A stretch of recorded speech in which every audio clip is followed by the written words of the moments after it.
Good morning, everyone. How are you doing today? I know Jeff said this last week, but this is also my first time saying good morning at a program, so it's very exciting. How many of you have attended the first one? Okay, so we've got some new faces. Okay. All right. Well, welcome to the Mob Museum. This is the first time that we've ever done a multi-part lecture series, so welcome. Is someone saying something to me? Am I too focused? Okay, never mind. All right, so it's great that you're here for part 2. Of course, we hope the presentation today will prompt you to want to attend the next 2 installments. These are happening every other Saturday, so the next 2 are set for July 13th and July 27th. And if you missed the first part, please know that we are recording all of these presentations and uploading them to our museum website. For 100 years, Follow the Money has been the guiding mission for the Treasury Department in its battles with organized crime. In this lecture series, our speaker will chart the Treasury's historic efforts to take down mob bosses and corrupt public officials. Our speaker has unearthed a lot of new information that he has incorporated into these presentations, and he'll talk more about that. This lecture series is a part of the Mob Museum's efforts to commemorate the 100-year anniversary of the Treasury's Intelligence Unit, which evolved into the IRS Criminal Investigative Division. We also have a big panel discussion program planned for September, so please check out our website. Our speaker today was the special agent in charge of the Las Vegas field office of IRS Criminal Investigation, a position in which he directed investigations by all IRS CI special agents in Nevada and Utah. Over the course of his career in his IRS CI, he oversaw investigations into drug trafficking, embezzlement, large-scale fraud schemes, money laundering, offshore schemes, prostitution, public corruption, tax evasion, and terrorist financing. You're very busy, Paul. He also spearheaded an outreach initiative with the Las Vegas gaming industry that fostered strong working relations between casinos and law enforcement. He received the highest honor given to IRSCI employees, the Elmer Irie Distinguished Service Award. Today, he is the Vice President of Anti-Money Laundering Compliance for Station Casinos. Several of his articles on money laundering and financial crimes have appeared in ACAMS Today, the leading anti-money laundering trade magazine. He is also a Mob Museum board member whose research into America's battle against organized crime has led to the discovery of significant historical documents and artifacts that are now on display in the museum. So please join me in welcoming Paul Camacho.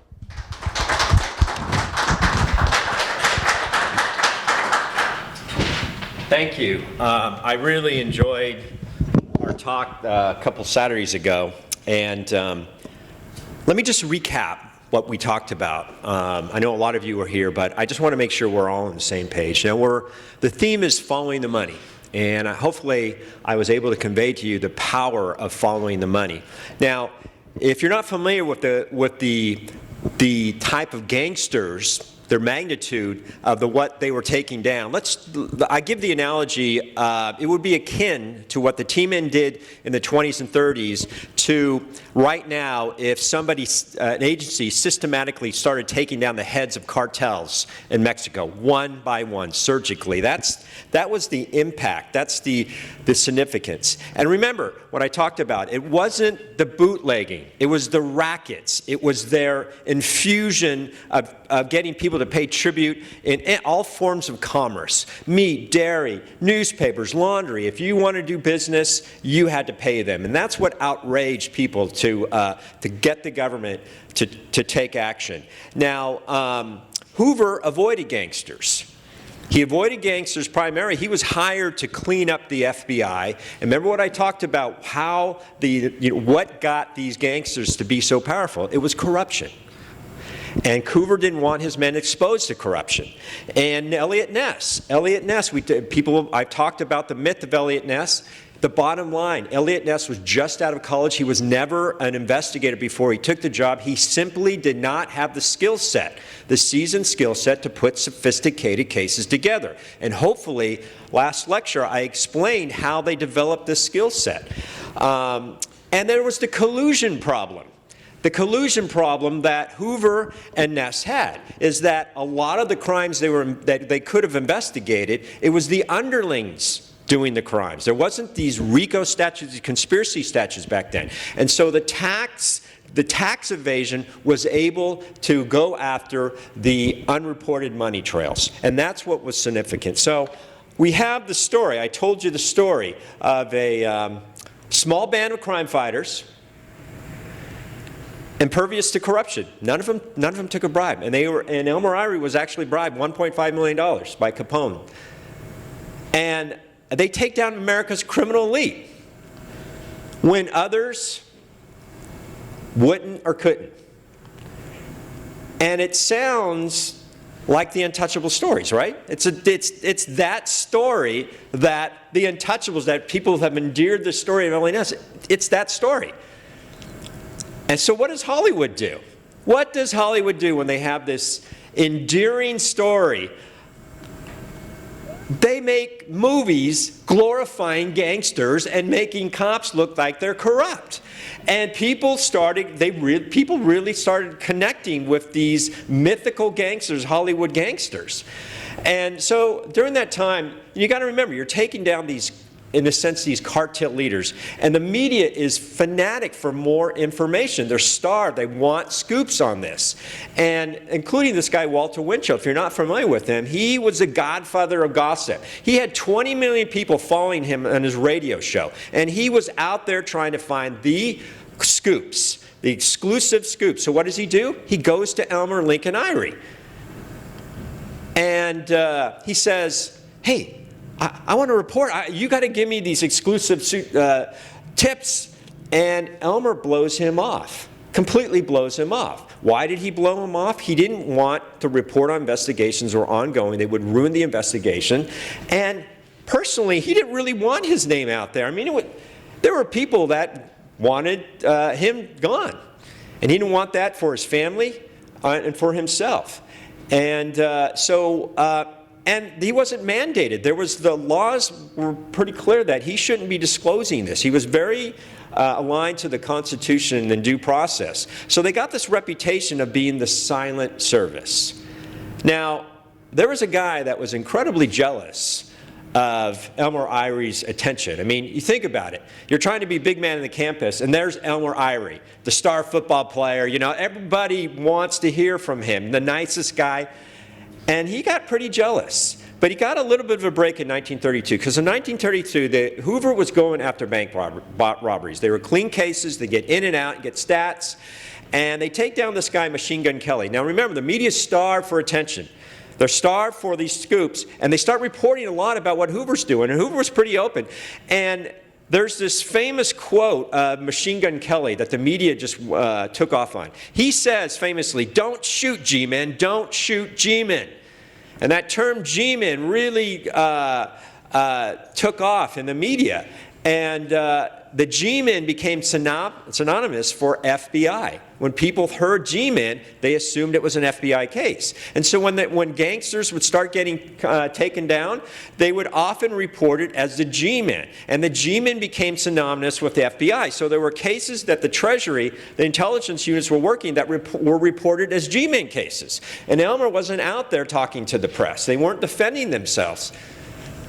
So, and then Hoover eventually befriends Winchell. The guy that Elmer Irie was like, no way am I going to talk to this guy. Hoover befriends him.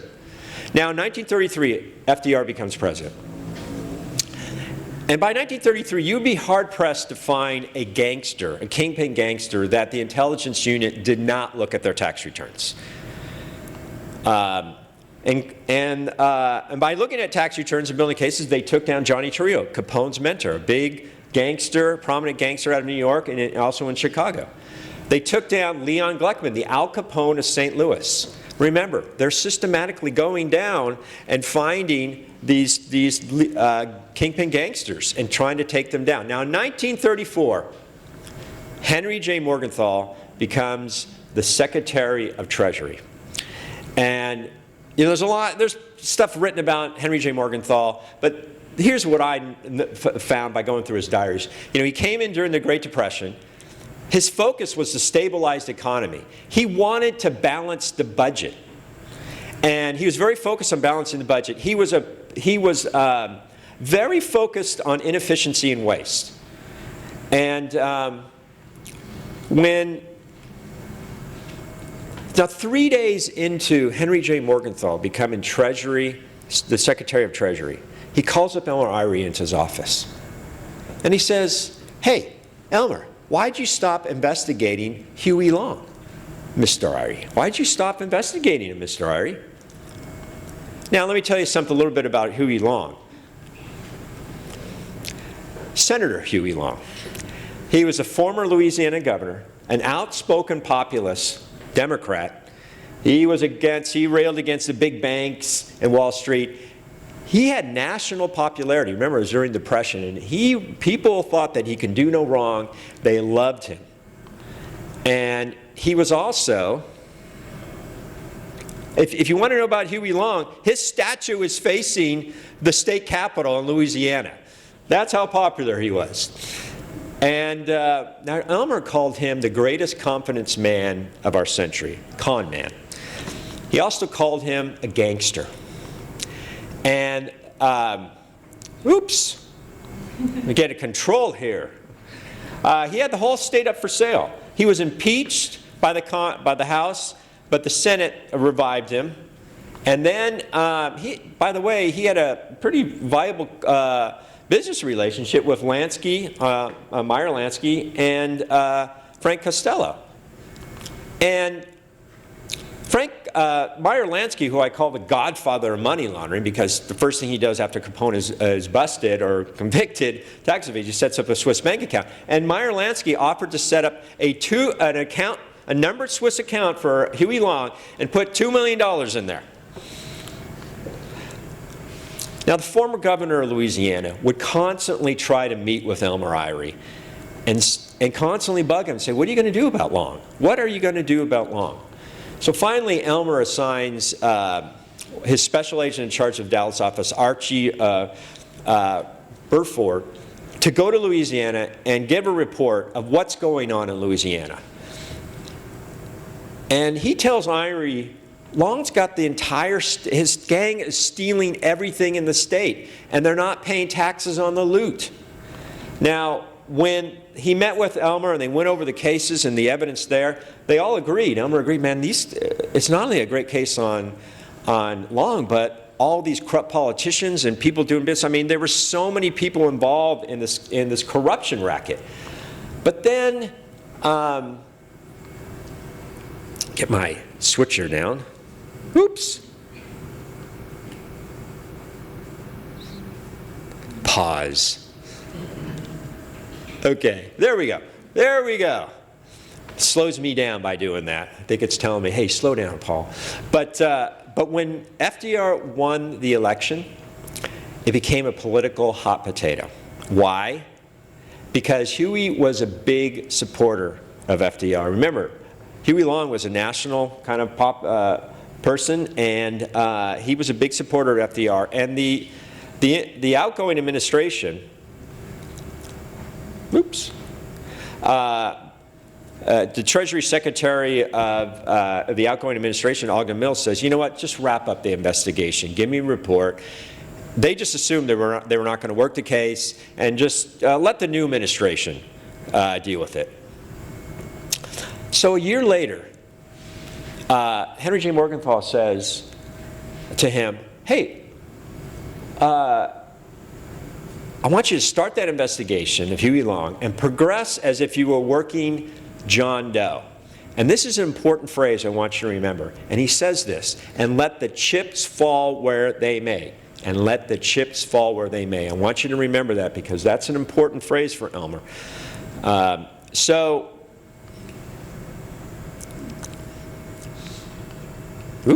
There we go. So now the Long case highlights the challenges that many of the cases to come with the team-in. And that is stepping on big political toes. I gave this presentation to the IRS agents a couple of weeks ago, and there was an agent that just got so grossed out by that picture. And I said, you know what? I'm keeping it in. I'm keeping it in. But stepping on big political toes. Hoover wouldn't do that. He was smart enough to know, because those are the people that would fund his agency. And it got really messy.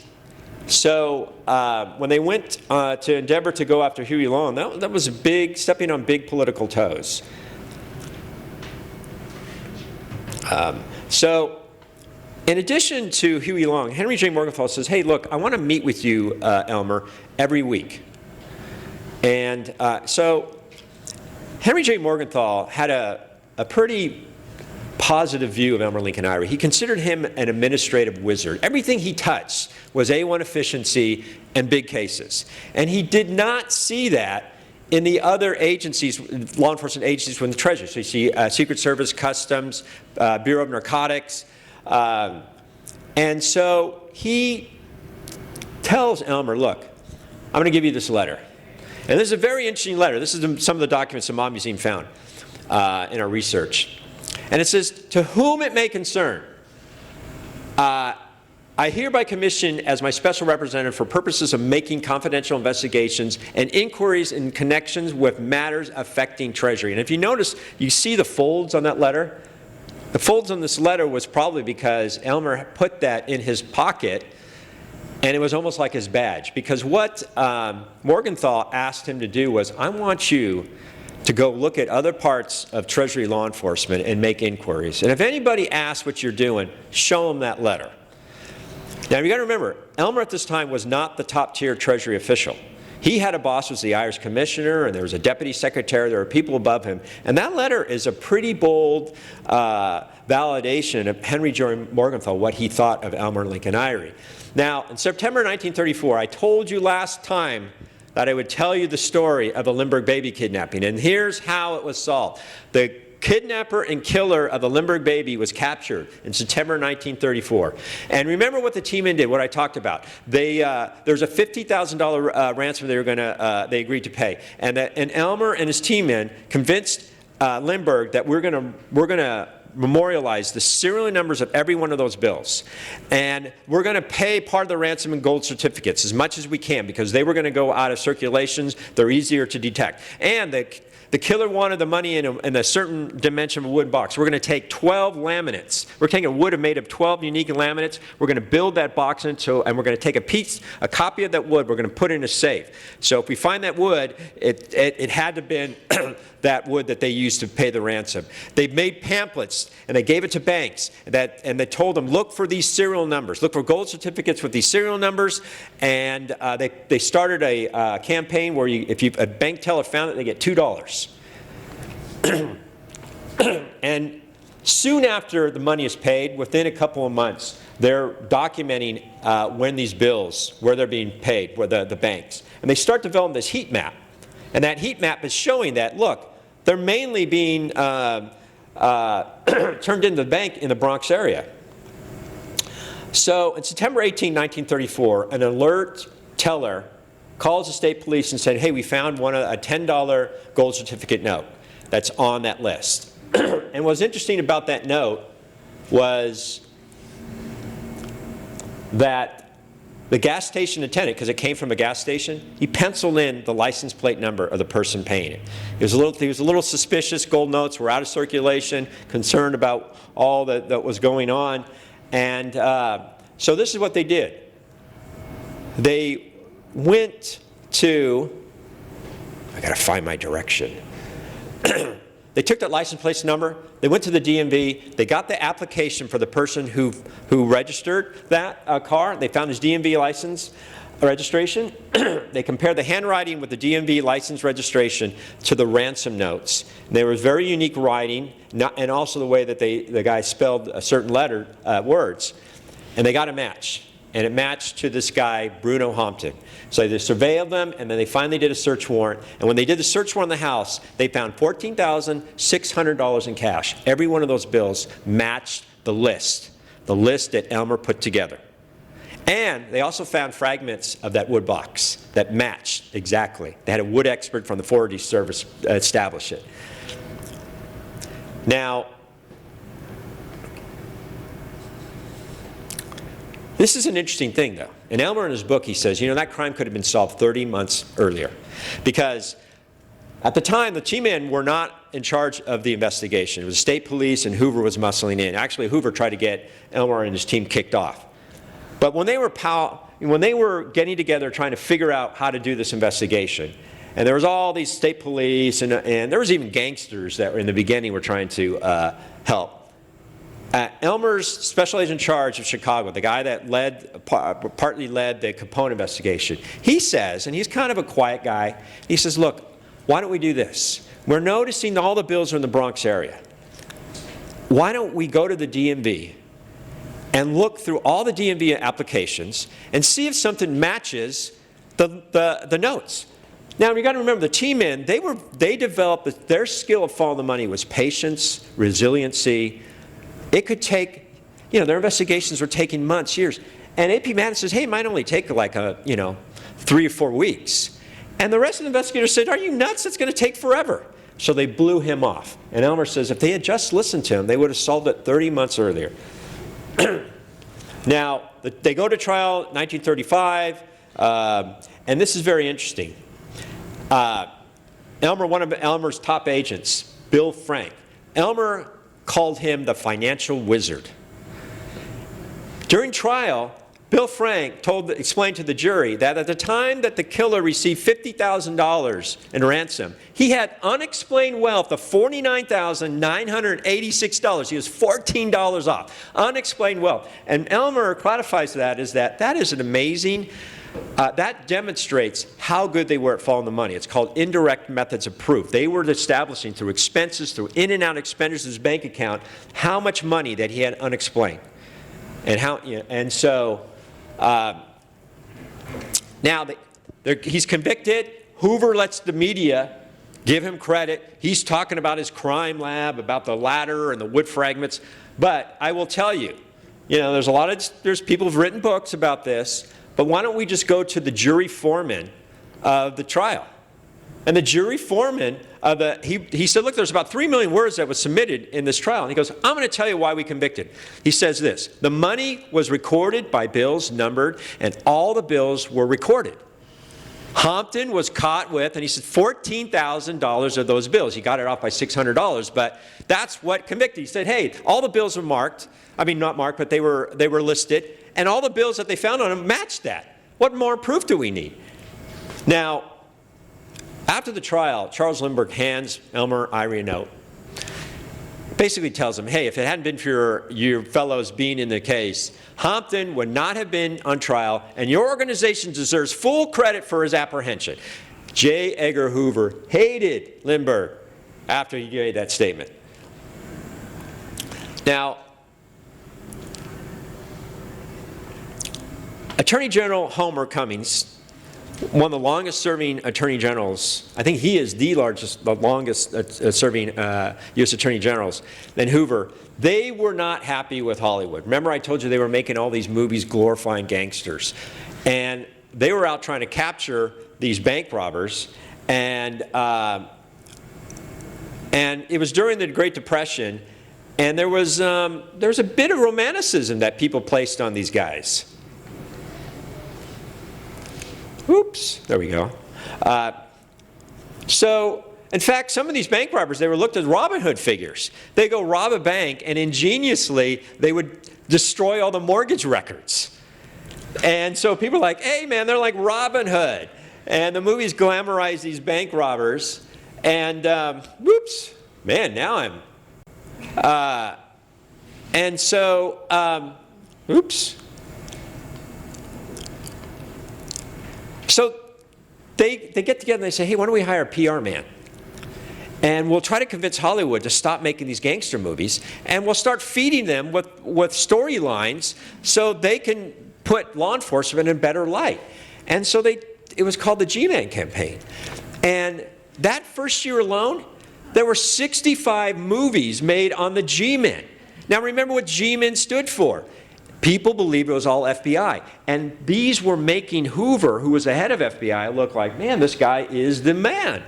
And now in early 1935, AP Madden, remember he was the guy that if they just listened to him, they would have solved the Lindbergh baby kidnapping 30 months prior. he starts an investigation on this guy, Moses Annenberg.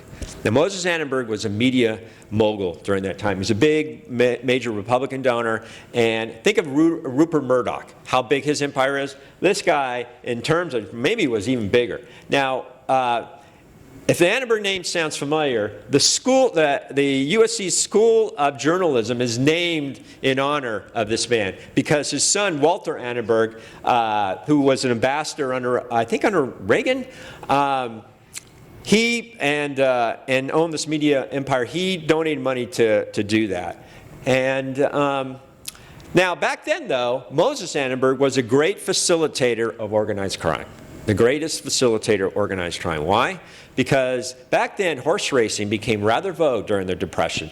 And everybody was trying to go to see these horse races, and everybody wanted to bet on them. And so there was all these pool halls, sports betting parlors through corruption were allowed to exist throughout the country. And you would go there and you would bet, even though it was illegal. And Moses, he had a lock on he had a monopoly on all the information needed to facilitate that. The racing newspapers, you can hear about the horses and the jockeys, the wall sheets that they would put on the wall to memorialize the bet or the outcomes. And he also had this business. He leased wires to 15,000 bookies throughout the country, and he would get this instant access through these wires, get instant access of what was going on, the final results, and results of the pony races. And you needed that to be able to have a bookmaking operation. So it was the largest and most complex financial investigation when A.P. Madden and his team endeavored to go forward on Moses Annenberg and on his son Walter. As they're doing that investigation, Huey Long is assassinated. And Wilson was about ready to indict him. So Wilson starts having some free time. Then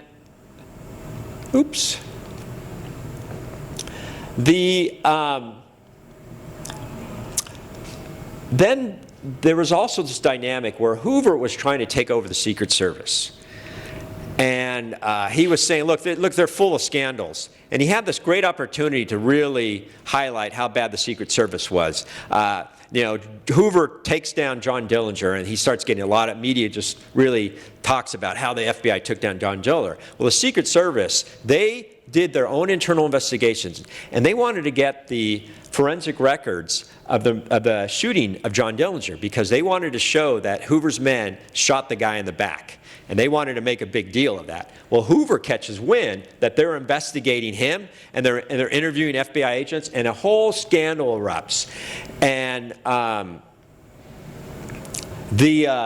Wilson, who is done with some of these major cases, Henry J. Morgenthau and Irie assign him to go investigate and look into these scandals. And that's so that Elmer's top guy, one of his top gangster slayers, Frank Wilson, who was the lead agent on Capone. He was also the lead agent. He worked on several other gangster cases. He's now looking into the Secret Service. And okay, now about that time too, in April 1936, the New York U.S. Attorneys of New York goes to Henry J. Morgenthau and goes, "Hey, look, you got this Bureau of Narcotics. And they're sending me all these cases, but they're just on the peddlers." Because I don't want to go after the peddlers. I want to go after the big distributors of narcotics. And so what do? Not long after, they take another one of Elmer's top agents, and they promote him, and they put him into the Bureau of Narcotics as the Assistant Commissioner of Narcotics. Think about that. So you got Frank Wilson investigating Secret Service, and now they take another top team in, and they put him over in the Bureau of Narcotics. And, the Bureau of Narcotics was run by this guy, Harry Anslinger, who is a very famous within the Bureau of Narcotics and the formation of which eventually became the agency, became the DEA. And actually, Henry Anslinger, he actually welcomes this. He goes, I like this idea. Bring this guy on, because I want to work these cases. Now, Henry Anslinger had a lot of admiration for Elmer Lincoln Irie.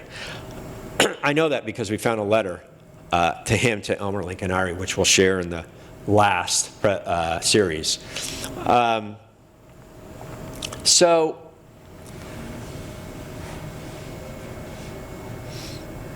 my wife told me I went too fast last time, so this is actually helping me. So now I love the story and drama of this. I don't like talking about the numbers part of what they're doing, but I want to bring in a little bit more drama and bring in what was going on here. In May of 1936, the Los Angeles Times runs this article. And it talks about the Hoover and Irie feud. And I want to read exactly what it said, because I don't want people to think I'm opining. But it says, a long-standing feud between J. Edgar Hoover and Elmer Irie has blazoned afresh and is spreading rapidly. I love how they wrote back then. And it says, the fight has been renewed since Morgenthau induced the House to pass a bill consolidating all police activities of his department in one central force. And it says, if Morgenthau's bill becomes law, Irie is slated to become chief of the new Treasury agency and will have a position even every bit as important as Hoover. Every bit as important as Hoover. Now, oops. Oh, I'm losing my drama. Now, it also says that impartial observers who have close contact with both men and work of both agencies believe Irie's unit is far superior to Hoover. That's the LA Times saying that. And if Morgenthau's bill becomes law, okay, went to not. Oh, man. Timing is everything. Why don't I just do this? Impartial observers, after that they say, they claim the Internal Revenue sleuths are much more persistent, ingenious, and courageous, while the FBI men get the glory. That's the LA Times. And then it says, here, you guys cue it, so go back. Friends of Hoover are doing their best to sidetrack the legislation. So go to next. Now here was J. Edgar Hoover's grand plan. His grand plan was he wanted to create one law enforcement agency. Customs, Treasury, Border Patrol, you had Secret Service, Customs, even the Coast Guard, and he wanted Elmer to run it. And so there was that dynamic. But I want to talk to you, I'll get back to that, but I want to talk about what happened in 1936. So you have this dynamic where they're trying to create this agency. Hoover gets it too. There's still stuff going on, major stuff. So in October 1936, this guy, Nelson Gaskill, he's a former Attorney General of New Jersey. He gets a meeting with Henry J. Morgenthau, and he says, you need to do something about Nucky Johnson. And Nucky Johnson. So if you're familiar with the Boardwalk Empire, yeah, it's based on a real guy, Nucky Johnson. I guess it's a great drama. I haven't seen it, but Nucky Johnson was a treasurer and a leader of the Republican Party back in Atlantic City. He controlled every aspect of the community, including hiring the cops. And Nucky got a cut of everything in that town. He got a cut of the brothels, the gambling halls, the number rackets, the public works contracts. And he was indicted locally. But according to the former Attorney General there, he says, but enough political influence was brought to bear upon the prosecutor and the grand jury to have the case reconsidered. Now, he says, look, we have a situation here that's very closely akin to the Capone situation in Chicago. if it's possible to reach this man for the violations of federal tax law, the thing can be handled. So he tells Henry J. Morgenthau, almost like pridefully, because he's so proud of what Elmer, has accomplished, and is that, hey, Mr. Gaston, why don't you go and meet with Elmer Irie? Go tell Irie this story, and give him the whole story. Now, it's interesting what Nucky did. He would file his tax returns, and he would put on there every year $60,000 other commission. And there were other attempts by CIA agents to take down Nucky Johnson. In fact, law enforcement had been trying to take him down for at least 25 years. And there were a couple times when IRS tried to do it, and they couldn't get there. But so what Elmer does, he says, look, I need to assign a really top agent. Remember the financial wizard from the Limburg, Bill Frank? He says, I'm going to assign him and some of his key agents. And he says, Frank, go down to Atlantic City. He and a couple agents go undercover for 3 months. And so Frank gets the idea is, look, what Nucky would do was if anybody accused him, hey, you didn't report this brothel income, he would say, no, it's at $60,000. And it was always enough to where they couldn't prove it. So what Frank's decided is, look, I'm going to build a tax case on all the people that pay him. So he goes and he builds a tax case on the gambling halls, the number rackets, the brothels. In fact, Frank built that case on the brothels because he wasn't getting any cooperation by figuring out how much they're laundering, how many towels they use. And he extrapolated what the income would be. It was a brilliant case. On the bootleggers, on the public work contractors, he nailed all of them on tax evasion. And then, go back. So then, so he's building these cases. And it's brilliant how he's building these cases. So let's go to the next slide. In January 1937, Frank Wilson becomes the chief of Secret Service. Now what's interesting, they actually made him the assistant chief, but unlike Anslinger, the chief of Secret Service was so offended that he resigned, and they made Frank Wilson the chief of Secret Service. Remember, this is the guy that was under Irie's mentorship. He was the case agent of Capone, and now he's running Secret Service, and he reinvigorated counterfeit investigations. So we're going to, now in February 1937, Irie meets with Henry J. Morgenthau, and he says, hey, look, I need to tell you, we're moving forward on a big case on the New Jersey mayor, Frank Hague. And Frank Hague had a reputation for corruption. They considered him the granddaddy of New Jersey bosses. But he was also a huge player in the National Democratic Party. He was, he decided who was going to run. Again, you're stepping on these big political toes. So now, what's interesting is Irie never lost sight of the empowerment that Henry J. Morgenthau gave him. And it was this phrase, let the chips fall where they may. Continue the investigation, let the chips fall where they may. And it basically saying, I got your back. And it really, that phrase meant a lot to Elmer Irie. So during this time, Hoover becomes very chummy with Walter Winchell. He's actually, going to the Stork nightclub, partying with the guy. He's giving him like exclusive access. He actually has FBI agents escorting Winchell to crime scenes. Now, Hoover too Plan A. Remember Plan A? They were going to make this one law enforcement agency. He planned it. So Henry J. Morgenthau goes to Plan B. He appoints Elmer Irie to be the coordinator of all Treasury law enforcement. And that meant there was a combined force of Secret Service, Customs, the Intelligence Unit, the Alcohol Tax Unit, the Bureau of Narcotics, even Coast Guard investigations. It was a combined force bigger than FBI. And here was the problem that that Henry J. Morgan saw with the Treasury law enforcement. First, there was no coordination.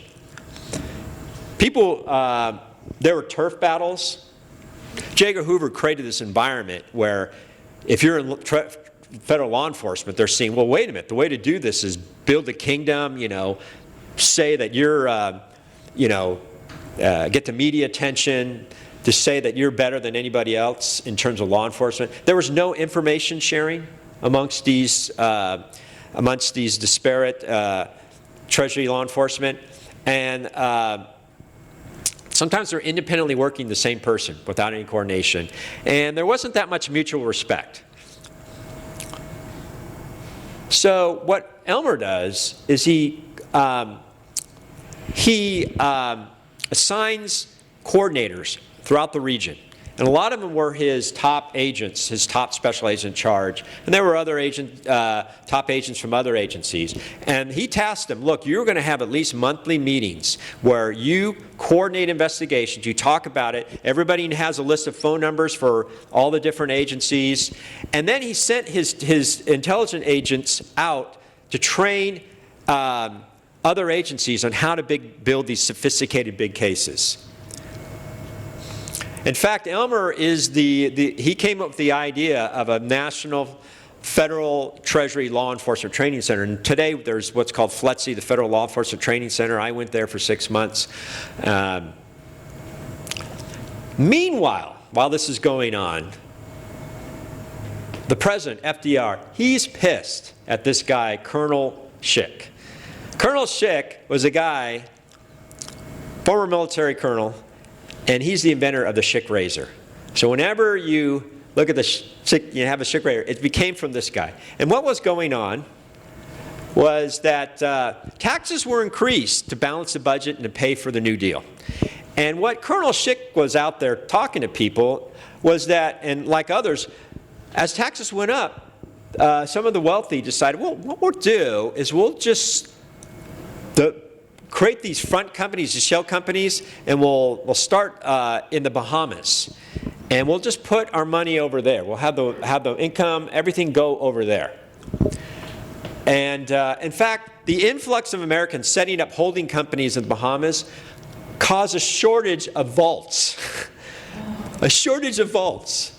There were offices plastered with all these holding companies. And FDR was one angry bird. And he's like, the matter should be thoroughly investigated and the names of the perpetrators be brought to the attention of the country. And in 1937, they have these congressional hearings, and Elmer testifies. And he basically says, hey, guys, a lot of what they're doing is kind of legal. And what they were also doing, the gangsters were already doing. Because remember when Capone went down and I told you, most of the gangsters got scared. They started burying money in 5-gallon drums. Well, the smart gangsters learned to launder their money. And one of the ways they learned was get your money offshore. And they were already doing it. So now let's talk about smuggling of untaxed alcohol. The 21st Amendment came into being when FDR became president. And that was the repeal of the Prohibition. And the Department of Justice Prohibition Service, remember, Elliot Ness was not a Treasury agent when they took down Capone. That had been transferred to the Department of Justice. That division was disbanded.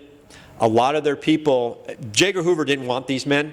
And so what happened was a lot of them went to what was called the Alcohol Tax Division under the Treasury. And the plan was, let's make it legal and tax the heck out of it. In fact, it was the most taxed commodity, especially during World War II, which created another opportunity for gangsters. Remember what I told you what gangsters do? They just exploit markets. And that, what they were going to exploit was, they were going to start smuggling in alcohol that wasn't taxed and sell it. So, but Elmer's there to coordinate what's going on. And I found documents talking about, hey, look, because of his coordination between Alcohol Customs, Coast Guard, Elmer's Intelligence Unit, they're having a lot of success. Finally, people are working together, and they are having a big impact on this alcohol smuggling and going after the untaxed alcohol. In fact, they are actually having a success because of the coordination to go after their narcotics trade. So you see, Elmer, through his coordination, and now that's the gold standard for law enforcement, not only in the United States, but around the world, is coordinating. Elmer was big on that. So in October 1938, Henry J. Morgenthau tries the power of persuasion. And so AT&T, remember Moses Annenberg? They're still working. Irish criminal, the intelligence unit, they're about 4.5 years into this investigation of Moses Annenberg. And they're about ready to indict. And Elmer's like, wait a minute. Henry J. Morgenthau, he realizes that Moses Annenberg is providing wire service to about 15,000 bookies throughout the country. And he wants, Henry J. Morgenthau asked his staff to get some bullet points because he wants to convince the president of AT&T, Walter Gifford, to stop doing business with Moses Annenberg. So if you cut off the facilitation, then the whole thing goes down. So I found the bullet points through researching, and I find the bullet points very interesting to give you the scope of the bookmaking, illegal bookmaking at the time. It says these are the bullets that they suggested Henry J. Morgenthau used to convince him. And he said the bookmaking evil has in recent years grown to staggering proportions. The sum involved have approached such magnitude as to make this illegal traffic one of the nation's greatest rackets and crime factors. The illegal bookmaking and gambling setup is the cluster point for illegal operations in other fields throughout the United States. Many are the Treasury's responsibilities: narcotics, peddling, counterfeiting, illegal liquor. So it kind of gives you an idea of how big the crime that Moses Annenberg was facilitating. Now, during the investigation of Moses Annenberg, A.P. Madden assigns another one of the great gangster slayers. He worked on Capone too, Nels Tesman. And Elmer classified him as somebody, as a human computer, basically a computer. And they were working, his team was working 24-hour shifts. 7 days a week, 24 hours a day. They were shifts, night and day. And they were working in the offices of Annenberg's headquarters. And they put him in a small little room. And the idea of Annenberg's defense was they were just going to give these agents a wild goose chase. They were going to give them all these records, boxes and boxes. And a lot of them were false records, incomplete books. And so one day, Nels walks into the room, and he sees, man, the room seems smaller. And his agent says, well, that's because last night there were a bunch of boxes that were delivered. And he goes, what? So he starts looking through these boxes, and he realizes there was a wrong delivery. Those boxes should have went to his defense attorneys. They were the real records. And they were given so Nels goes right to the courthouse and gets a search warrant and takes it. Eventually, they get an indictment. Now, this is very interesting. In March of 1939, Treasury finally gets going on a reorganization bill. FDR has the support. They are about ready to do something that Hoover didn't want. You go to the, and in April 1939, Assistant Secretary Herbert Gaston, he goes and tells Henry J. Morgenthau, he says, I got to tell you something. J. Edgar Hoover is taking credit for the Pendergast gang investigation. And let me tell you a little bit about Pendergast. Pendergast was the top political boss in Kansas City. He worked hand in hand with this gangster, John Lazia. They were into bill stuffing. Any forms of vice and government thievery they were involved in. It was another, Atlantic City, Louisiana. And in fact, the intelligence got Lazia on a tax case, and then Pendergast was able, through his political influence, to get that case, get him out of jail quickly. Now, Pendergast was also he had such political influence. He was the one that chose Harry Truman to be the senator. And, Truman becomes president. Yeah, they were big political toasts that he was stepping on. And they built the case. It was a long-fought battle. And Hoover's out there taking credit. But the Missouri governor, Governor Stark, he saw things differently. He calls up Henry J. Morgenthau and says, hey, man, I'm very glad to call you and to thank you for all the splendid work your department is doing out there.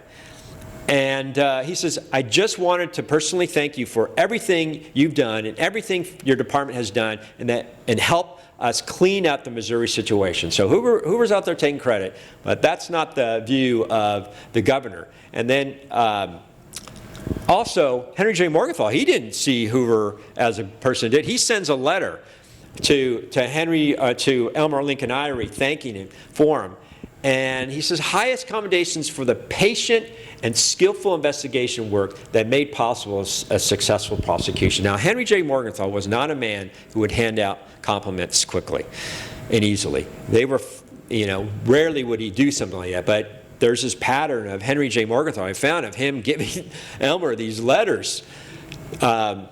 So in April 1939, though, Henry J. Morgenthau has a change of thought about this whole reorganizing this one big police force. And he goes to the president, he says, I know you've been pushing for it, but I don't want it anymore. And the president's like, what? I built all this momentum. And he goes, I'm seeing what's going on in Germany, and I don't want people to think that we're creating another Gestapo. And he says, plus, this coordination's going so well, I don't think we need it. And you got, this goes to what Elmer, in terms of leadership, his power of character. When Elmer was appointed the coordinator of all Treasury law enforcement, he wasn't made their boss. He was just granted the authority to call them to coordinate these investigations. And people within Treasury had so much respect for Elmer, they kind of felt that he was their boss. And, so it just goes to the power of character and what can be accomplished. He wasn't on paper their boss, but they felt strongly about his leadership and wanted to be led by him. Now, about this time, Jimmy Roosevelt, the son of FDR, he goes and meets with Henry J. Morgenthau, and he says, hey, can you go easy on this guy, Joseph Scheck? Now, Joseph Scheck was the CEO, president of Century Fox. And the special agent Alf Altelda was doing a pretty good case on him. And this guy failed to report millions when they sold and did a reorganization of all these movie companies. And it was a pretty big case. Now, Alf,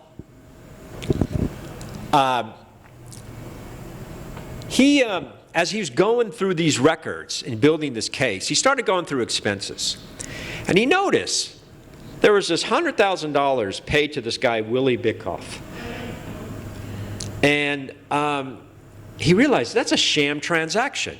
Now, Bickoff was, he was a gangster associated with the outfit. And it looked like he was trying to make the money look legitimate. And Alf started digging more, and what it led to was they discovered that the Chicago outfit was running this huge racket in Hollywood. They were controlling the labor unions, and it was Bickoff who was the head of this racket in cahoots with the Chicago outfit, and they were about ready to take over about 50% to control Hollywood.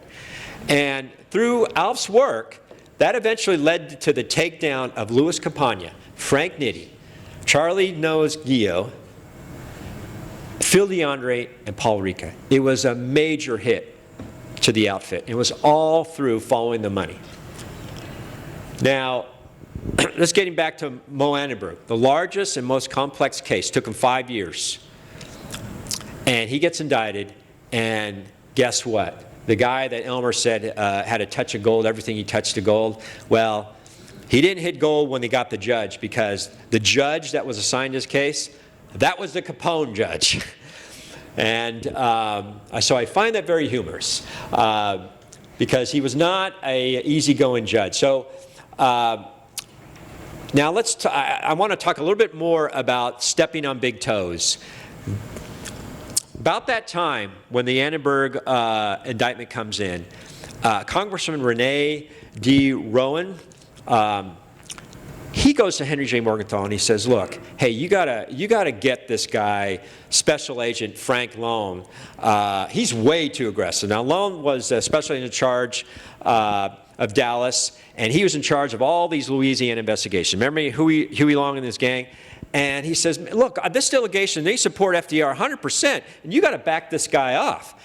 And remember this whole phrase, let the chips fall where they may? They didn't back him off. Now, that whole Louisiana case investigation, there were over 400 investigations. 23 individuals and 1 corporation was indicted. Now, they could only get 3 convictions to stick because juries and judges were very sympathetic to the whole Long gang. There was tremendous political pressure to stop these investigations. And yet, they didn't bow to it. They let the chips fall where they may. So Mo hires these big-wig, pricey attorneys. And they meet with the U.S. attorney in Chicago. His name was Campbell. And they say, look, you can't put this guy in jail. He's this poor old man. Why would you put this poor old man in jail? And my research found that that Campbell tells his attorneys, poor old man, hell. I'll give you the name of 3 people that he has had killed in the city of Chicago in the last 5 years. So when you look at the School of Journalism Annenberg, you know, basically Campbell, who later becomes a federal judge, says he's a killer. I'm not going to, don't give me he's a poor man. So Annenberg decides to plea. The case was really strong. $8 million, the largest tax case. They figured that Annenberg was the largest income earner at the time when they looked at the tax returns. And Frank Wilson is the chief of Secret Service. He sends a telegram. He's so thrilled that his fellow agents took him down. He sends a telegram to Irie and just congratulating him. And there's another one of Morgenthau's letters to Irie. Now, there was a condition. It said, look, he'll plea, but his son, Walter, let him go.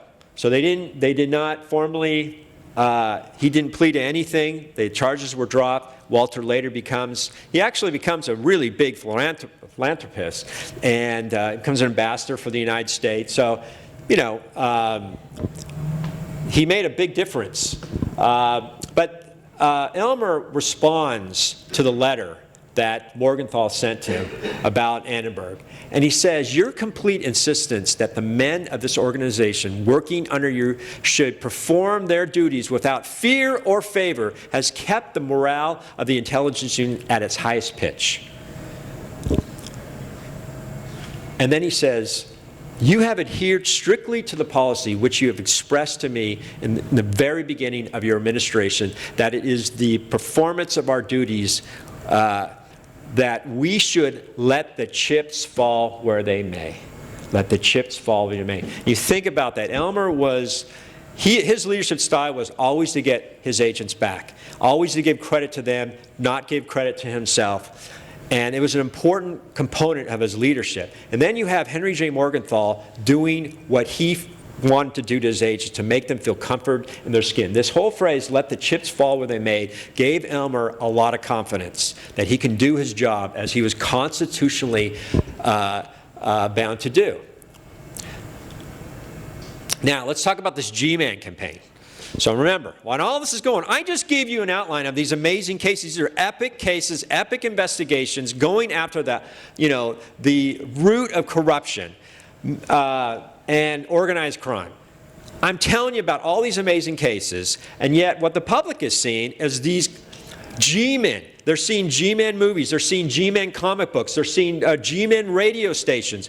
And Hoover is elevated to this major celebrity, a person that could do wrong. I mean, people were worshiping J. Edgar Hoover, and they viewed him as America's top cop. And yet, I gave you the story of what was really going on. Who was taking down the criminal elite? It wasn't Hoover. It wasn't G-man. But the public perception was that Hoover was everywhere. Now this is complicated because part of law enforcement is psychological. You know, the public did gain a sense of confidence believing in this image of Hoover. And when you think about the run-of-the-mill criminals who weren't that sophisticated, they probably thought twice. There was, they thought that he was everywhere. This ominous president of the FBI, the saying was like, Hoover always gets his men, and the media was showing that. There was also this Dick Tracy GMan, that really took off. And everything kind of wrapped around to make Hoover look like he's this law enforcement god. But on the criminal elite, when you look at the scorecard, it was Elmer that was taking down. It was really Elmer that was a top cop. And I gave you the evidence for that on last lecture and this lecture. There were not, do the scorecard. Who were the people who were facilitating, controlling all this crime and corruption? It was this guy.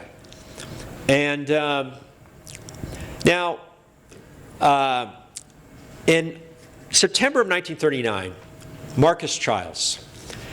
If you look at Marcus Childs, you'll find that he was a very prominent journalist. In fact, Professor Green, who's also on the board of directors, I asked him about Marcus Childs, and he's an expert in journalism, history of journalism. He says, Marcus Childs is the god of journalism. Think of Walter Cronkite. Think of Walter Cronkite. He was so respected, and he wins a Pulitzer Prize on commentary, the first journalist to win a Pulitzer Prize. And he writes this long article in the Saturday Evening Post. It's called The Nemesis Nobody Knows. The Nemesis Nobody Knows. Think back if Walter Cronkite one day wrote a 9-page article on somebody in the federal government that you might know, just regaling all the stories, just telling them what Elmer did and the impact. And in this article, he's getting the public to say, hey, don't forget what Elmer did. Remember the GMan Campaign, and don't forget where we were. And it's like this, it almost seems providential that Elmer and his team were there at the right place at the right time. And what was the right time? 1939, Germany invades Poland. We're in the start of World War II. And America quickly found itself preparing for national defense. And there was no wiggle room for organized crime controlling major aspects of daily commerce. Remember in the 1920s and into the early 30s, they were controlling major aspects of commerce. And the public had a very dim view of politicians in general, because they just, remember, the Communist Party used Capone as marketing material to say it's a failed experiment. Why would you want to believe in the United States? And there was no wiggle room for widespread corruption and distrust of government.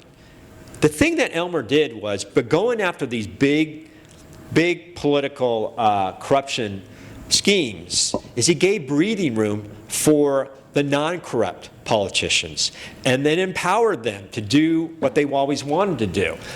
And you saw people having different attitudes towards, especially the federal government. And the tax system needed to be fit for duty. Now think about it. Elmer started this in 1919. Tax evasion was through the roof.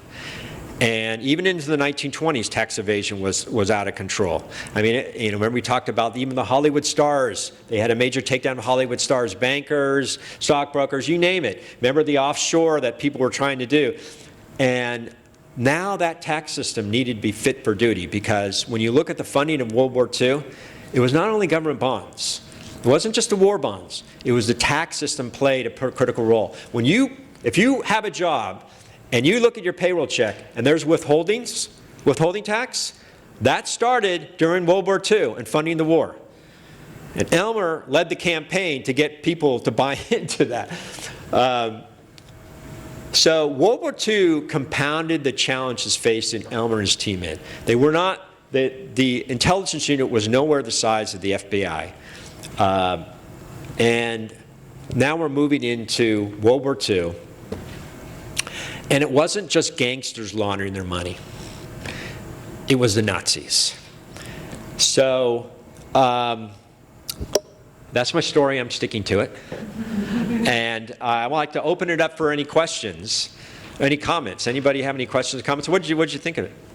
So the Moses Annenberg, is that the same Annenberg? I'm sorry. Moses Annenberg, is that the same Annenberg family that does the Annenberg Foundation? Yes. They've got a big estate out in Palm Springs and... Yes. And so So they're legit now. they're very legit. And, and like I said, Walter Annenberg became this great philanthropist. So it was a father. Any other comments? Yeah. One more. Paul, I have a question. I hope this doesn't anticipate your next lecture, but during the war, that whole question about police and government being corrupt in movies is kind of suspended. But around 1945, 1946, when you get film noir, it comes back with a vengeance. And I'm just wondering if you might be able just to give a little tidbit about that. Well, I can tell you that Elmer retired in 1946. And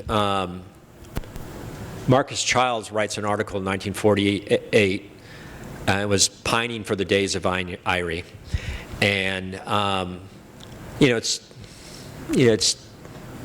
I'm opining there, but I think that you saw more political appointments come in.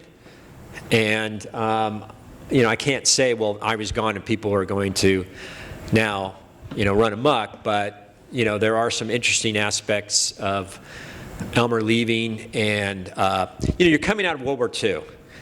And, World War II gave organized crime a pretty good cover.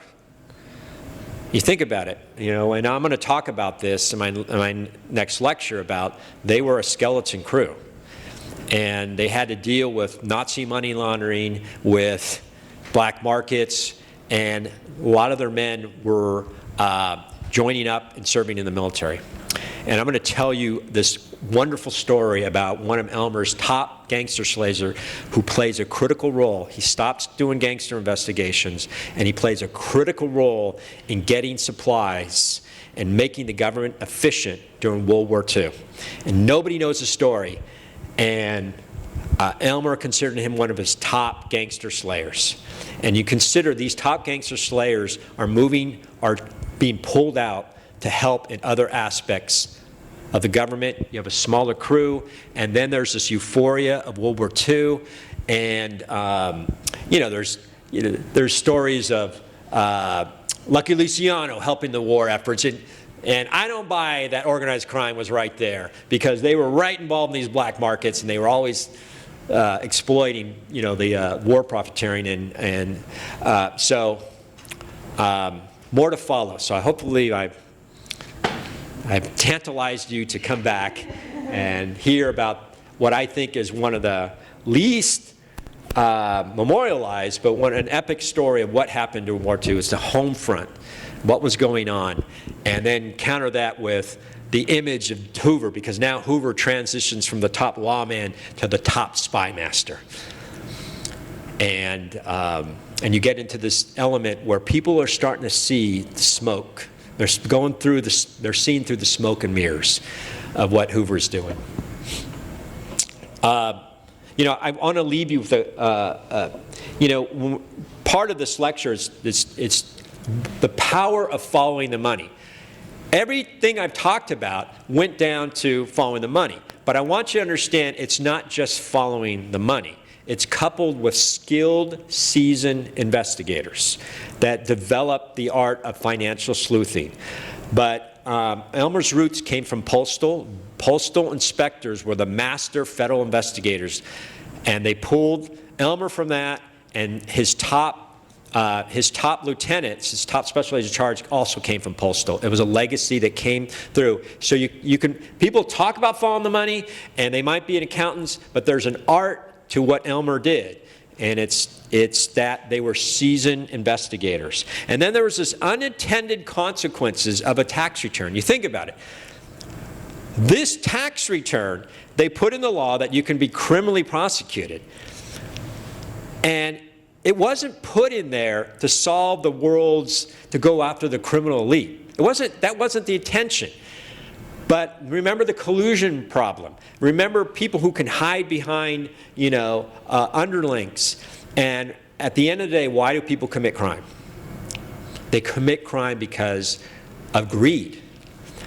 And this tool, it became this powerful tool. And you see that tool is replicated around the people at different countries. Like in England, they use tax evasion. Other countries use tax evasion to go after, the criminal elite. And money laundering, the roots of money laundering came from trying to avoid the T-man going after their money trails for tax evasion.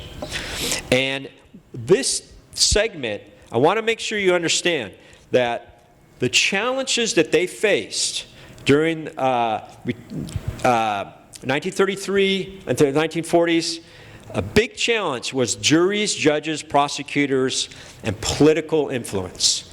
Think about it. Nowadays, when I was an agent, and I was overseeing offices, we never had to think about, well, you know what? What about the jury being bribed, or the jury, part of this political machine, or the prosecutor not wanting their career to just nosedive, and a judge that might be sympathetic. The reason why they only got half prosecutions in the Louisiana case was that issue. Nowadays, Irish criminal investigation, over 95, I think it's higher, of their cases end up in a plea or a prosecution. Once there's an indictment, there's over a 90% chance. They don't have to deal with the issues that they had to deal with back then. And Elmer, to their credit, with Henry J. Morgenthau saying, let the chips fall where they may, support this, willing to step on political toes, and Elmer's leadership, they were able to bring about cases that, even in that environment, and make a difference. Frank Wilson, the other thing, Frank Wilson, I have these little notes.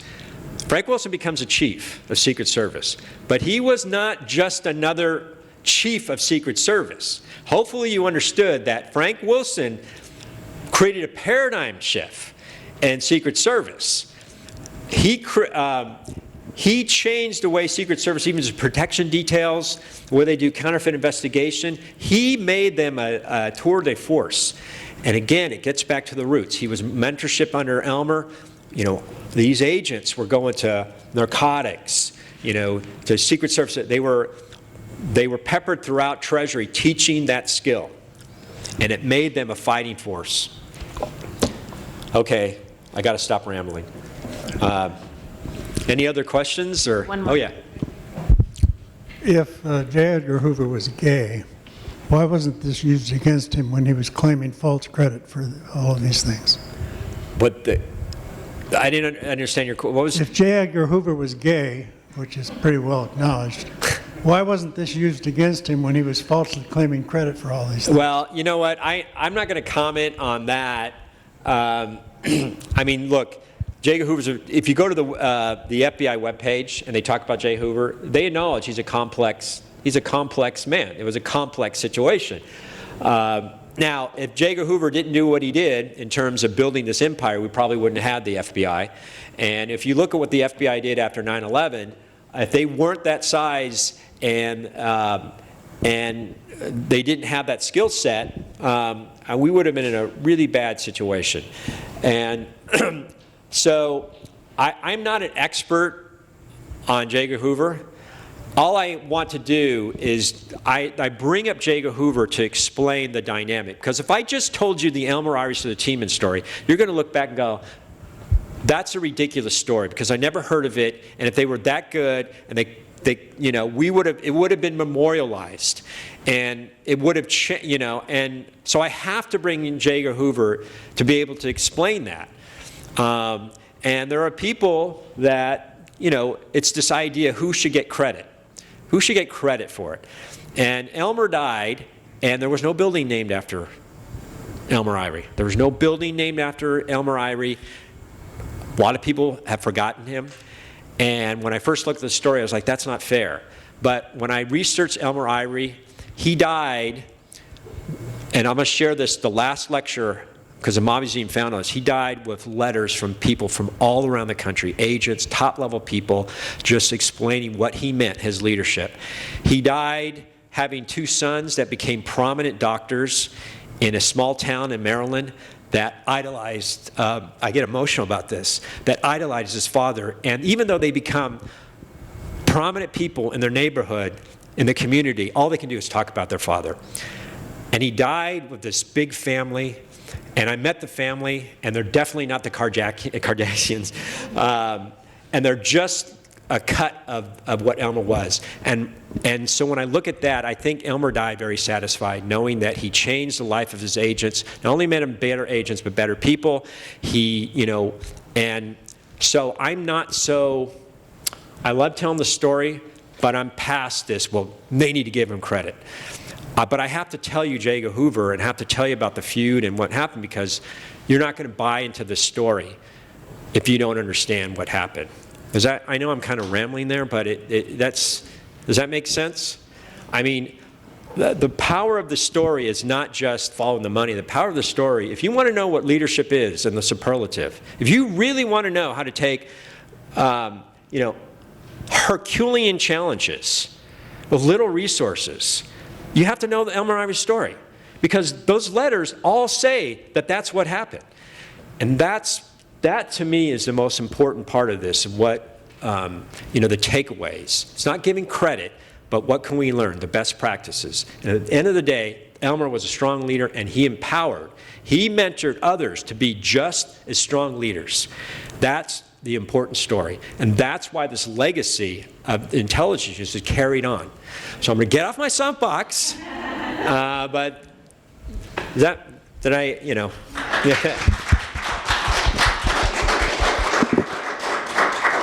Thank you all for being here today. We look forward to you all attending the 3rd installment of Follow the Money on July 13th. Thank you.